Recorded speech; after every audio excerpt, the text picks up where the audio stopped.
Newcastle University students joined a national protest today to oppose government plans for tertiary education fees. Less than 200 students gathered in Civic Park in a vocal start to a planned campaign for free education. For all the news, join us tonight at 6.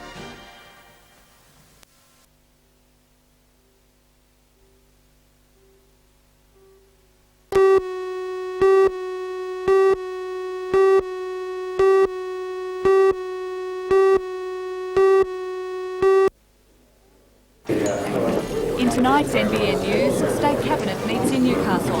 Premier Greiner today announced a drastic plan to sell off some of the Newcastle East End Housing Commission units. He says $3 million could be raised by the sale to pay for more housing projects. For all the news, join us tonight at 6.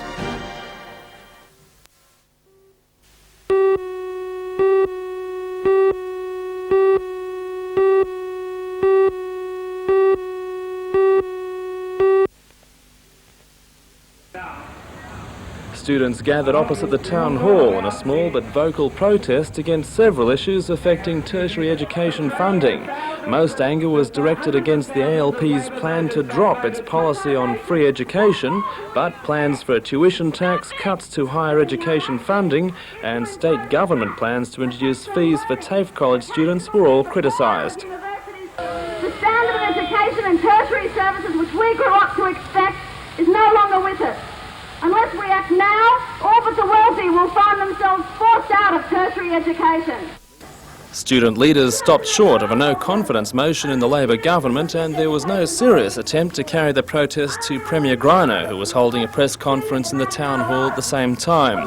Protests will continue when students picket federal member for Newcastle Alan Morris at the Newcastle Leagues Club on Thursday.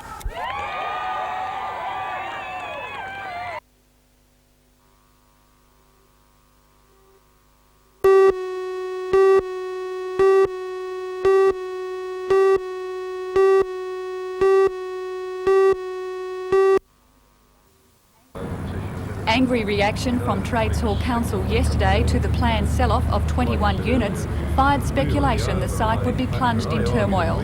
Today, the Building Workers Union inspected the East End project to assess what work still remains to be done. BWIU state organiser Bob Cochran met with supervisors. He's furious about the decision to sell. We're absolutely irate, and we totally reject some of the things that have been said by the Premier. He says, for example, that he can, by selling these 21, he can build twice that many in less pleasant surroundings. Well, that philosophy, if you followed it to its conclusion, is you might as well stick all low-income housing on Kooragang Island. Well, we don't accept that at all. But despite the union's anger, the fact remains most of the building work is finished. They'll now hold talks with plumbers and electricians. They're the only two groups in a position to stop the units from being completed. So far, the unions and politicians have had the most to say about the unprecedented sell-off. But what of the people most directly affected? Those on the Department of Housing's 3-year waiting list. Noel and Marilyn Thompson have 5 children under the age of 10. Their 6th is due any day. They've been on the department's list for the past 2 years and have been told they won't be placed for another 18 months. Both Noel and Marilyn are unemployed. They understand money raised by the sale will be spent on more public housing. How do you feel? Even so, they condemn the government's decision. To sell the 21 units and to know that there was a 4-bedroom unit to being sold there, well, I think it stinks. As you know, that we've got 5 children here, and some of them doubling up, and one's sleeping with us now. Marily's due to have a baby any time, and there'll be 2 in our bedroom. It's just not right.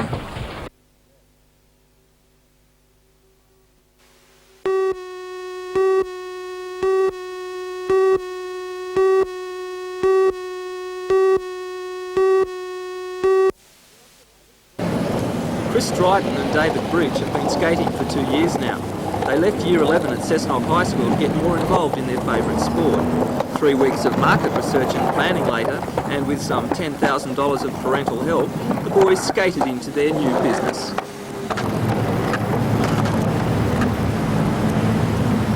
Well, we both wanted to leave school and no real reason to leave school, and I was finding it a bit of a hassle to go down to Newcastle all the time to get decent stuff. So we just decided to open a shop. At one stage we want to sell our bikes to start a shop. The shop is the only one in the area which is devoted completely to skateboards and skating accessories. Most of the stock is imported from America. The boys are hoping to manufacture their own gear in the future. Are you going to be millionaires? I hope so. Live in a big mansion. Chris is also keen to get involved in the professional side of skating, saying that pros in America can earn up to $300,000 a year through competitions and endorsements. On the weekend, he will compete against 3,000 skaters from around Australia in the Steel City Ramp Rage at the Newcastle Velodrome. Chris says there are thousands of skateboarders in the Cessnock area, ranging from 2 to 25. And Chris and David are hoping that skateboarding is a sport that's just going to grow and grow in the future.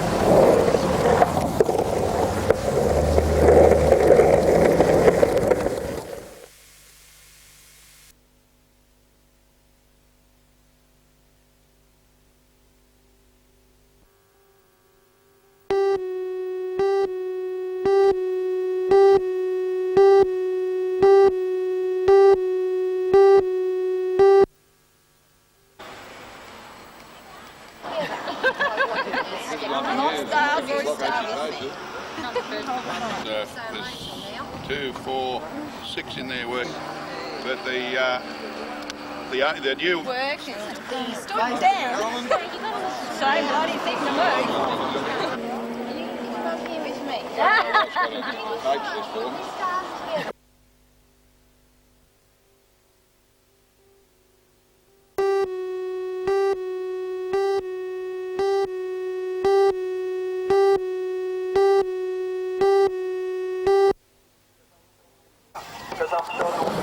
The bicentennial Steel City Ramp Rage attracted skaters from as far away as Sydney, Melbourne and Brisbane.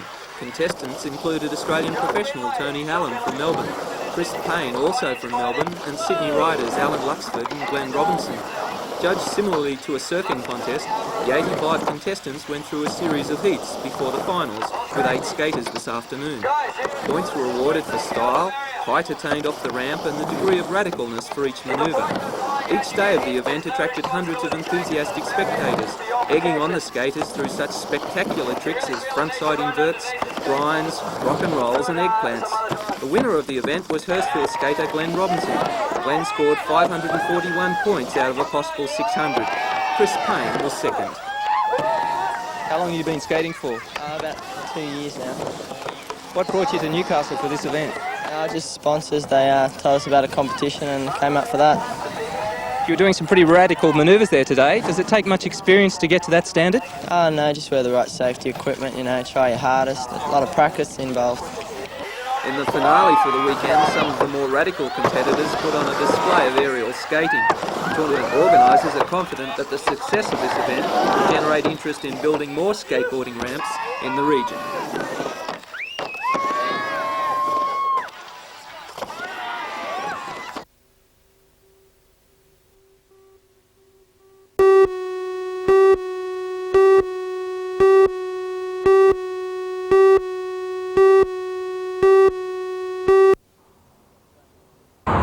Traffic on the Pacific Highway has slowed noticeably this afternoon, according to police at Charlestown.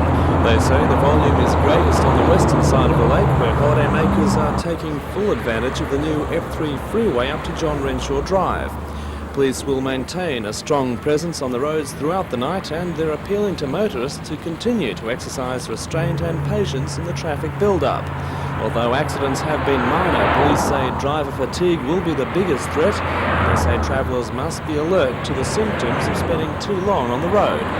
Police at Maitland say traffic is reasonably heavy on Renshaw Drive and heavy north and south of Hexham.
Like all of the Beatles, George Harrison has become a legend whose music is destined to live on long after he dies. But George wanted to make sure that his life was not ephemeral and decided that he would publish his songs in a book. The search was then on for an artist who could match his talent in visual form.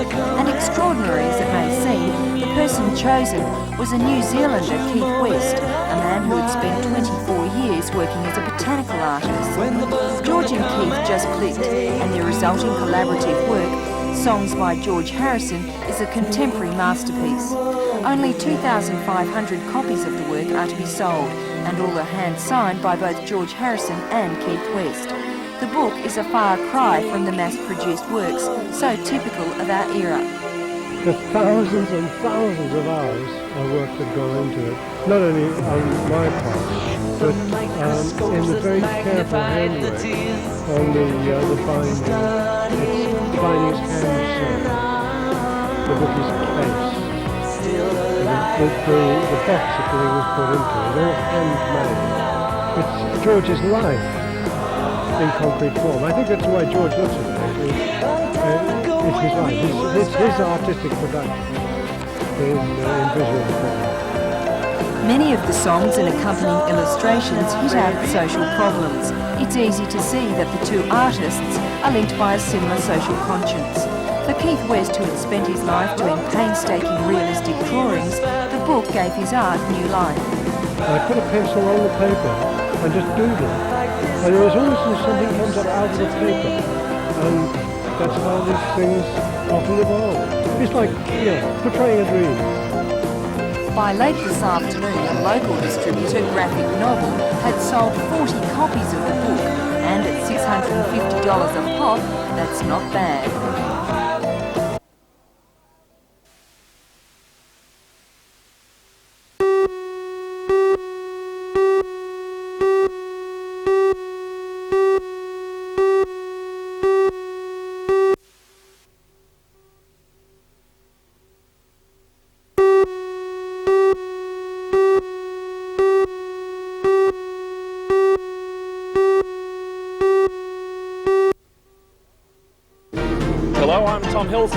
State Transport Minister Bruce Baird says the toll on the Sydney to Newcastle Freeway will be lifted. However, motorists won't feel the effect immediately. The Minister wants the toll to be lifted coinciding with the opening of the latest stage of the freeway from Wahroonga to Berowra. For all the news, join us tonight at 6.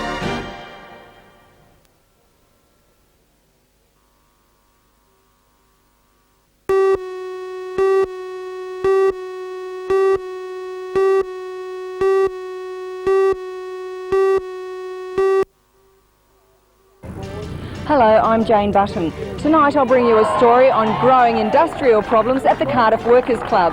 Today, staff who've been on strike for a week decided to return to work so that they can be addressed by an arbitration commissioner. For all the news, join us tonight at 6.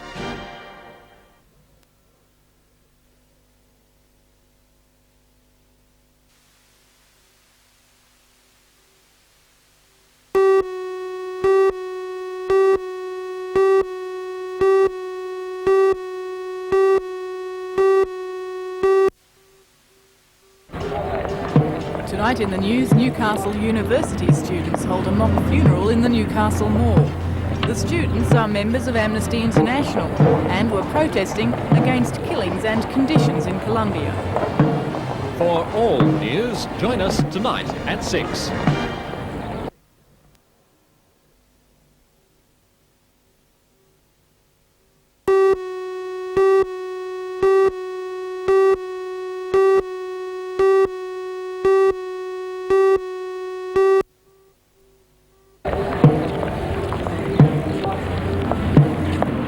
Members of Amnesty International on campus marched through the mall in a bid to make people aware of their concerns. They caught the attention of bewildered onlookers. The funeral procession recognised those who have died in Colombia and those who have disappeared. Amnesty International claims the Colombian military aims to eliminate anyone who fails to support the government and its own interests. A hit list was read out. Eduardo Diaz, George Child and Alberto Aguirre. The hit list is a list that has been released by the Colombian government of people to be assassinated in Colombia.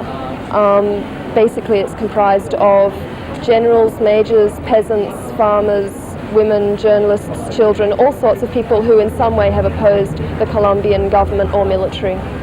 Have people actually been killed? Yes, since that hit list was compiled, 2 of the people have been killed and 4 of them have been forced into self-exile. However, unofficially, there have been many hundreds more killings than that. She says people can do something to help overcome the problem. Apply pressure to the Colombian government and the Colombian military and to the Australian government so that the Australian government can then apply direct governmental pressure, which has more effect than, of course, an ordinary person on the street. Amnesty International claims 140 death squads are recognised by Colombian authorities and says not one person has been convicted of a political killing. It's also claimed most of the 500 political prisoners released under a 1982 amnesty have either been killed, disappeared or forced into exile. Jamie Pardo Leal, who was killed on 11th of October.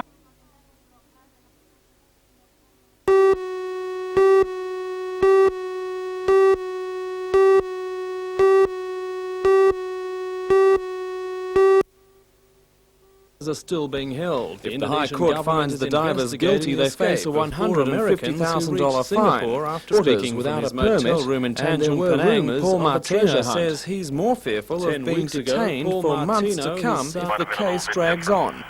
How do you feel about having your 17-year-old son being held as well? I think that's the hardest part to understand. There's very little humanity shown by these people. They don't seem to understand the hardships that are suffered in general by the adults in the group is bad enough when nothing has been, when no laws have been broken, but for them to hold a juvenile here, it's a pretty severe act. I think they would have scored themselves a lot of points if they'd have cut the young fellow loose. Have you been given any indication of how long you will be detained? There's a Taiwanese fishing boat. They were arrested for illegally fishing. They have been found innocent something like 3 times, and each time the prosecutor jacks them up to the next court. So they have now been here virtually for 1 year.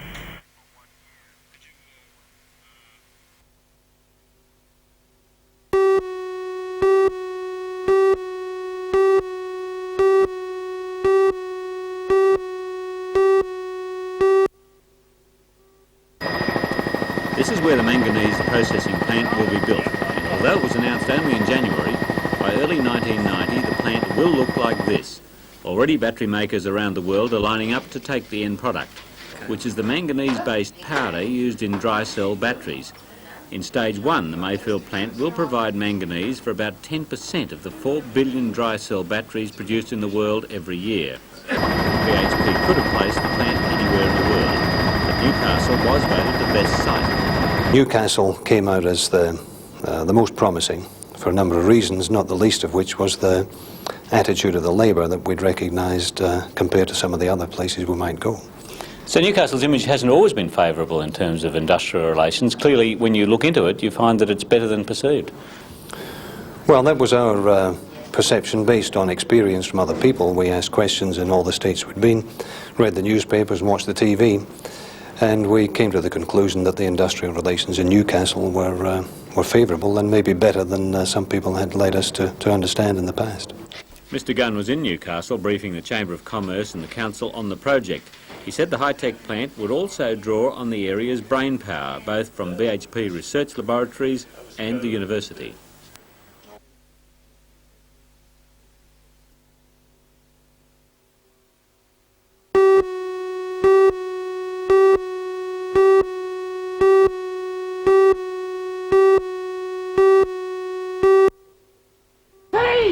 Sydney team, the Fairfield Argonauts in the red, were here to give both sides some much-needed practice.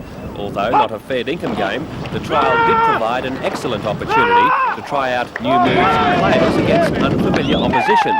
The Cobras are one of 3 new teams in this year's New South Wales competition. They were formed more than 18 months ago and just missed out on being accepted into the State League last year. Newcastle's first real test will come in a fortnight, where they play in a round-robin series in Sydney. They will then play their first State League game the following week, and their first home game at Warner Park set down for early August.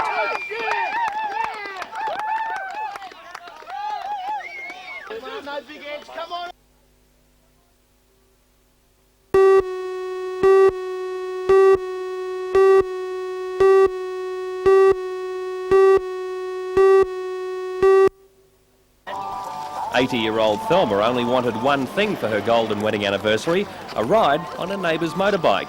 Kevin Clift had lived next door for 3 years, and during that time she'd been dropping hints for a ride.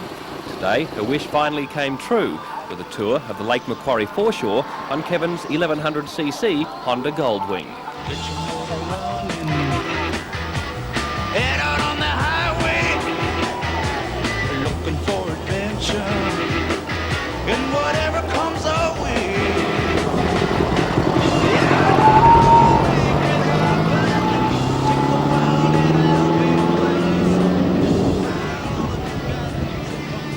You've already been on it once today. What was it like? Oh, it's beautiful. I'm going to have another trip if he wants to take me. You're not turning into a bikie at 80 years of age. Oh, I don't know. If it was one like this and I was a bit younger, I'd have one. But, gee, this is beautiful. You ought to have a ride on it and see. As for 82-year-old Bob, he wasn't getting anywhere near the bike. What do you think of your wife getting on a bike? Not much. What about you? You going to go for a spin? No way in the world. I had to ride about 40 years ago. That done me.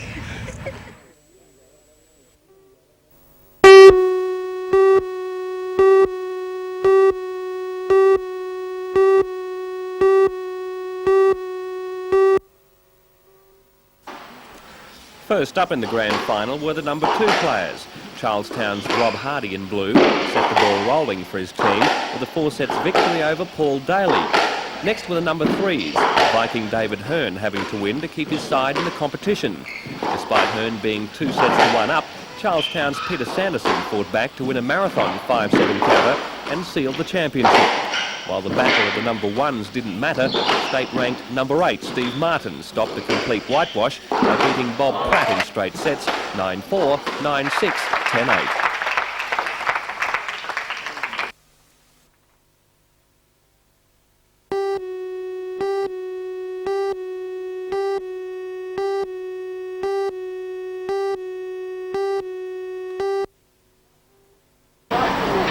The Newcastle City Council is tonight expected to make a decision on the Civic Redevelopment project. Recommendations include a proposal that the controversial office tower be redesigned, possibly to feature a T effect to reduce its impact on the city skyline. For all the news, join us tonight at 6.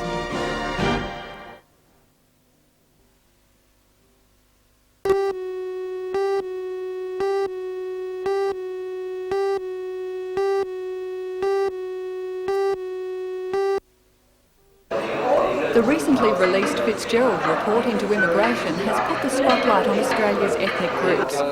It's a subject of particular interest to Helen Sham-Ho. The 44-year-old mother of 5 left Hong Kong for Sydney 25 years ago to study. She gained degrees in arts, social work and law. 3 months ago, Helen was elected to the Legislative Council on the Liberal Party ticket, a first for the Chinese community. I say very significant and also very historical, because I'm the first Asian-born, first-generation Member of Parliament in any Australian Parliament. Have you had to work twice as hard, be twice as good? Well, I wouldn't say twice as good, but certainly 3 times as hard. In Newcastle, as a guest of the Hunters Chinese Association, Helen insists she has much to offer non-ethnic groups. I have been, well, I'm a mother, a woman. I have been a part-time lecturer in TAFE. I have been working as a social worker for many years, and also in the last 12 months I practiced law as a solicitor. So with my perhaps a varied experience, I can apply myself and equip myself into being an effective parliamentarian in these areas.